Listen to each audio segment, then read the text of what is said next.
ಕೆಂಚೌತಾಯಿ ಕರುಣಾ ಕೇಳಿ ಬೆಳವಡಿ ವೆಂಕನ ಗೌಡರ ಬಂದ ಕಲ್ಲು ಇಳಿವಿ ಕಳಿಸಿದಾರೋ ಚೌಡಿ ಹೊರಗ.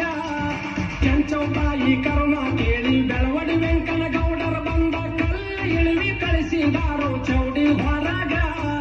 ಓನಗ್ ನಿಂತ ಬೀರಲಾಗಿ ಕುಲಕರ್ಣಿಗೆ